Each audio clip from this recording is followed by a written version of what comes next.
علی کو خلیفہ بنا کر گئے تھے، ایسی کہیں پر بھی روایت نہیں ہے۔ ہاں اٹھاؤ سنی کتابوں کے اندر، اہل سنت کے کتابوں کے اندر صحیح بخاری اٹھاؤ، فتح الباری اٹھاؤ، اور صحیح مسلم اٹھاؤ، اور اسی طرح مسند احمد اٹھاؤ، اور اسی طرح ابو یعلا اٹھا کے دیکھو۔ اللہ کے نبی صلی اللہ علیہ وسلم جب زیادہ بیمار تھے، جس دن آپ بیمار تھے، علی رضی اللہ تعالیٰ عنہ آپ صلی اللہ علیہ وسلم کے گھر میں حجرے میں موجود تھے۔ حجرے میں جیسے موجود تھے، باہر نکلے تو لوگوں نے حضرت علی سے پوچھا کہ اے علی بتاؤ اللہ کی نبی کی طبیعت کیسی ہے؟ تو حضرت علی نے کہا کہ الحمدللہ ٹھیک ہے، بہتر ہے پہلے سے۔ یہ اس دن کی بات ہے جس دن اللہ کے نبی صلی اللہ علیہ وسلم وفات ہوئے۔ تھوڑا سا آگے گئے، عباس ملے جو اللہ کے نبی کے بھی چچا تھے اور حضرت علی کے بھی چچا تھے۔ انہوں نے جا کے حضرت علی کا ہاتھ پکڑا، ہاتھ پکڑ کے حضرت عباس نے کہا کہ علی تو نہیں جانتا میں بنو ہاشم کا بڑا ہوں، میں نے اپنے خاندان میں ہر ایک کے چہرے دیکھے ہیں، ہمارے خاندان میں سے جو وفات پاتا ہے تو میں ان کے چہرے پڑھ لیتا ہوں کہ ان کے باقی کتنے دن ہیں۔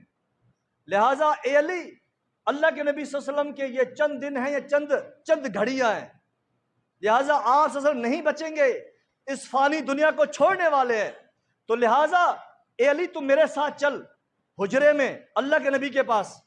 جا کے اللہ کے نبی صلی اللہ علیہ وسلم سے پوچھ لیتے ہیں کہ آپ کے بعد خلیفہ کون بنے گا۔ یہ لوگ جو شیعہ کہتے ہیں کہ اللہ کے نبی نے اپنے دور میں یہ کہا تھا کہ میرے بعد خلیفہ بنے گا، اب دیکھیں جس کے لیے بتایا کہ خلیفہ علی بنے گا،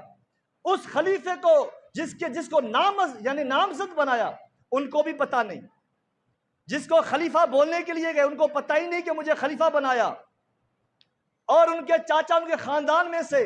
ان کو بھی پتہ نہیں کہ علی کو اللہ کے نبی نے خلیفہ بتایا۔ کہتے ہیں کہ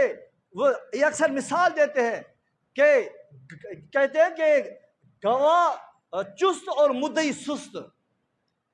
تو یہ مدعا یہ دعویٰ کرنے والے بڑے چست ہیں، اور جن کے لیے یہ کہا گیا ہے تو ان کو پتہ ہی نہیں ہے کہ ہمیں اللہ کے نبی نے نامزد کیا ہے، ہمیں خلیفہ بنایا۔ اگر یہ بات ہوتی تو عباس یا علی یہ کہتے ہمیں تو اللہ کے نبی نے خلیفہ بنایا تھا۔ یہ آپ کے وفات سے چند گھڑی پہلے کی بات ہے، تم تو 1 سال پہلے کی بات بتاتے ہو کہ 1 سال پہلے اللہ کے نبی نے مقرر کیا تھا۔ یہ تو چند گھڑی وفات سے پہلے کی بات ہے کہ علی رضی اللہ تعالیٰ عنہ سے عباس کہتے ہیں، پوچھتے ہیں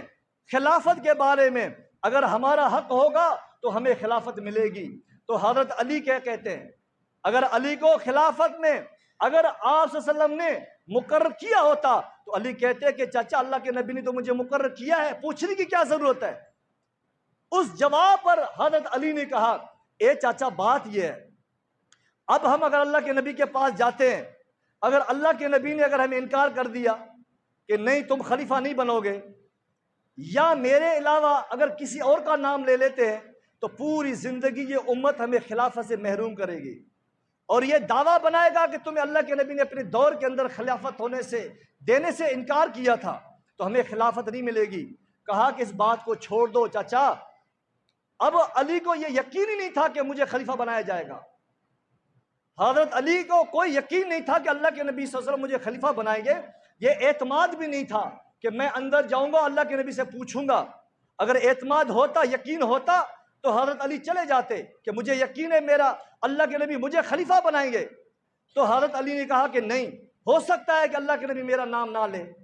یا انکار کر دے تو پوری زندگی ہمیں خلافت نہیں ملے گی، اے چاچا چھوڑ دو اس چیز کو، جب ہمارے مقدر میں ہوگی ہمیں ملے گا۔ اب بتاؤ کہ ان کا اتنا بڑا دعویٰ کہ اللہ کے نبی صلی اللہ علیہ وسلم تو علی کو مقرر کیا تھا، ابو بکر نعوذ باللہ ابو بکر صدیق نے زبردستی چھین لی۔ تو یہ صحابہ کے اوپر یہ بغض ہے، یہ بغض کی سب سے بڑی علامت ہے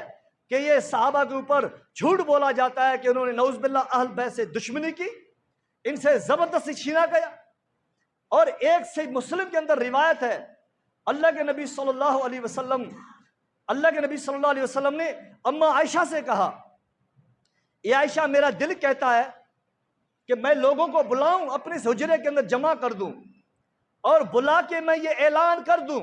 کہ میرے بعد خلیفہ ابو بکر صدیق بنیں گے۔ بس عائشہ پھر میں نے اس بات کو چھوڑ دیا، اس لیے چھوڑ دیا مجھے بھی یقین ہے کہ نہ اللہ ابو بکر کے جگہ پر کس کو کھڑا کر دے گا اور نہ ہی مومنین جو ہے ابو بکر کی جگہ پر کسی کو کھڑا کر دیں گے۔ یہ خود اللہ کے نبی صلی اللہ علیہ وسلم کی زبانی بات۔ بتاؤ تم کس کی پیروی کرتے ہو؟ تمہیں بغض ابو بکر صدیق کے ساتھ ہے، عمر فاروق کے ساتھ ہے، تو اللہ کے نبی صلی اللہ علیہ وسلم کے ساتھ تو نہیں ہے۔ اللہ کے نبی تو خود اپنی زبان سے کہتے ہیں ابو بکر کو بلاؤں اور نامزد کر دوں، مگر مجھے یقین ہے اللہ ابو بکر کے علاوہ کسی کو خلیفہ نہیں بنائے گا۔ اپنے بغضوں کو صاف کرو۔ صحابہ کے معاملے میں